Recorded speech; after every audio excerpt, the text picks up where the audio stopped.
পড়নাকে সৃজন কি এমন বলল যে পড়নার তারটাই কেটে গেল? হ্যাঁ বন্ধুরা, নিমফুলের মধু সিরিয়ালে আজকের পর্বে তোমরা এরকমটাই দেখতে পাবে। পুরো গল্পটা জানতে হলে প্লিজ লাইক দিয়ে সঙ্গে থেকো। রুচিরা পড়নাকে বলে যে সৃজনদা যদি অনুভবকে দেখে তোদের মধ্যে আবার কোনো ঝামেলা হয়। তখন পড়না বলে যে না, অনুভব সেরকম ছেলে নয়, আর সৃজন সৃজন এটা নিয়ে কোনো কিছু করবে না। এইসব বলতে থাকে পড়না আর রুচিরা। এদিকে অনুভব বাড়িতে চলে আসে। অনুভব কালকের ফটোশ্যুট সবাইকে দেখাতে থাকে। জেঠু নিজের ফটোশ্যুট দেখে জেঠু নিজেকে বলে যে আমাকে একদম রাজেশ খান্নার মতো লাগছে। সেটা শুনে সবাই হাসাহাসি শুরু করে দেয়। কিন্তু জেঠু বলে কালকে বড় বউ বলেছে যে তাকে কতটা সুন্দর লেগেছে, আর তাকে সত্যিই রাজেশ খান্নার মতো লাগছে। কিন্তু সৃজন বলে জেঠুর চোখটা একদম গেছে, তাই জেঠু ভুলভাল বকছে। তখন অনুভব বলে না, ওনার মধ্যে একটা ব্যাপার রয়েছে, একদম রোমান্টিক রোমান্টিক। এরপর জেঠু বলে ঠিকই বলেছে এই ছোঁড়া, তোমাকে আমি কালকে ভেজিটেবিল চপ খাওয়াবো। অনুভব বলে না না জেঠু, আমি সত্যি বলছি। এরপর অনুভব জেঠুর আবার একটা ছবি তুলে দেয়। তখন সৃজন বলে এর কি কোনো কাজ নেই? এ নাকি আবার বড় ফটো শুটার, এর কোনো কাজকর্ম নেই, এখানে জেঠুর ফটো তুলছে। তারপরেই অনুভব সৃজনের মা বাবার ছবি দেখায়। কৃষ্ণা সেটা দেখে মনে মনে ভাবে না, ছেলেটার ফটো তোলার হাত রয়েছে, ভালোই লেগেছে আমাদের ছবিগুলো। এরপর পর্ণা বলে আমার বন্ধুর তোলা ছবিগুলো কেমন লাগছে সবার? সবাই জানায় খুব ভালো হয়েছে। এরপর পর্ণা অনুভবকে একটা টাকার অ্যামাউন্ট হাতে ধরিয়ে দেয়, কিন্তু অনুভব সেটা নিতে চায় না। অনুভব বলে জিনিয়া, আমরা এই বাড়ি থেকে চলে যাই। আমাকে বন্ধু বলছে অথচ আবার আমাকে টাকা দিচ্ছে। তখন পর্ণা বলে টাকা নিবি না ঠিক আছে, পরে কিন্তু কোনো অ্যাটিটিউড দেখাস না। সৃজন মনে মনে বলে যে টাকা নিচ্ছে না ঠিক আছে, কিন্তু নিলেই ভালো হতো, না হলে আবার বন্ধুত্ব এদের আরও বেড়ে যাবে। জেঠু বলে ছেলেটি খুব ভালো, আমি তোমাকে রসবড়া খাওয়াবো, এইসব অনুভবকে বলে। অনুভব তারপরে বাড়ির সবার ছবি দেখায়।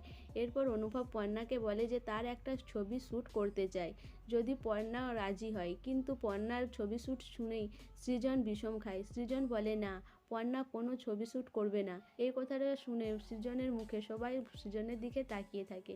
এরপর সৃজন নিজেকে সামনে নিয়ে বলে যে পর্ণার অনেক কাজ, পর্ণা টাইম দিতে পারবে না, আর পর্ণা এইসব চোরা মেকআপ লাইট এইসব একদম পছন্দ করে না। এদিকে সৃজনের মাও পর্ণাকে বাধা দেয় যে পর্ণা কোনো ছবি শ্যুট করতে যাবে না, কারণ পর্ণা এই বাড়ির বউ, পর্ণার এইসব করা একদম মানায় না। এদিকে ঠাম্মি বলে যে না, দিদিভাই এই ফটোশ্যুট করবে। অনুভব তো বলল এই ফটোশ্যুটের মাধ্যমে সবাই জানবে চিনবে, এই শাড়ির কথার বিষয়ে সবাই জানবে, আমাদের পর্ণা দিদিভাইকে সবাই চিনবে। ঠাম্মির কথা শুনে জেঠু তখন বলে মা যেখানে বলেই দিয়েছে, আর কি বলার আছে আমাদের। এদিকে পর্ণা অনুভবকে কানে কানে আস্তে আস্তে বলে যে তুই এই কথাটা বলার আর জায়গা পেলি না, এখানেই বলতে হলো। তখন ঠাম্মি বলে অনুভবের কানে কানে বলে দিদিভাই কোনো লাভ নেই, আর অনুভব যদি এখন তোকে দিয়ে এই ফটোশ্যুট না করাতে চায়, তাহলে আমি জানবো আমার কথার কোনো দাম নেই। ঠাম্মির কথা রাখতে পর্ণাও রাজি হয়ে যায়, কিন্তু সৃজন রেগে যায়। এদিকে মৌমিতা কৃষ্ণার কানে কানে বলে দেখছো মেজকা কি, পর্ণা কিরকম আবার নাচতে নাচতে ওই ছেলের সাথে ফটোশ্যুট করতে যাবে বলছে, আর এটা তো ঠিক নয়। পর্ণা একজন ইয়ং মেয়ে আর ও ইয়ং ছেলে, তা ওদের মধ্যে এত মেলামেশা করাটা ঠিক হবে না।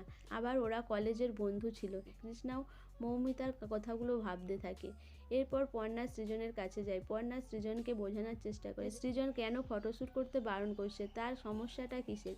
সৃজন বলে না, আমি চাই না, আর তুমিও তো বলে দিতে পারতে যে তুমি চাও না ফটোশ্যুট করতে। পর্ণা সৃজনকে বলে যে কারণটা কি, তুমি কিসের জন্য আমাকে ফটোশ্যুট করতে দিতে চাও না, সেই কারণটা তো বলবে। তখন সৃজন বলে যে পর্ণা, তুমি একজন সূক্ষ্ম মানুষ, আর তুমি সূক্ষ্ম কথাবার্তা খুব বুঝো, আর ওই ছেলেটার মধ্যে সেই ব্যাপারটা রয়েছে। ছেলেটা স্মার্ট, খুব কথাবার্তা ভালো বলে, আর ছবিও ভালো তোলে। যদি তোমার সাথে ওর কোনো কিছু একটা হয়, ও যদি তোমাকে পছন্দ করে, আর তুমি যা সূক্ষ্ম, তুমি আমাকে চাঁদ দেখাতে, ওকে যদি সূর্য দেখাও। এইসব কথা শুনে পর্ণা হেসে ফেলে। পর্ণা বলে পাগল হয়ে গেছো তুমি, কি বলছো? লোককে সূর্য দেখানো যায় নাকি? সূর্যের দিকে কেউ তাকাতে পারে? সৃজন বলে আমি ওই কথাটা এইভাবে বলিনি, আমি তোমাকে হারাতে চাই না পর্ণা, তুমি যদি ওর সাথে ফটোশ্যুট করতে যাও, আর আমি তোমাকে যদি হারিয়ে ফেলি। পর্ণা বলে সৃজন এসব কি বলছো? তোমাকে আমি কতবার বলেছি না, একটা সম্পর্কের মধ্যে বিশ্বাস হচ্ছে ভিত, আর সেই বিশ্বাসটা যদি না থাকে, তাহলে দেখবে সেই সম্পর্কের ভিত নড়ে যাবে। আর তুমি যদি কোনোদিন এইসব কথাগুলো বলেছো, তাহলে আমার তারটাই কেটে যাবে। এটা শুনে সৃজন একটু চমকে যায়। সো বন্ধুরা, পর্ণা আর সৃজনের সম্পর্কে কি আবার নতুন করে ফাটল ধরবে, না সৃজনকে পর্ণা বোঝাতে পারবে সম্পর্কের গুরুত্বটা? তোমাদের কি মনে হয় অবশ্যই আমাকে কমেন্ট করে জানাবে। আর আমার ভিডিওটা ভালো লাগলে প্লিজ সাবস্ক্রাইব করে দিও আর লাইক কমেন্ট শেয়ার করো।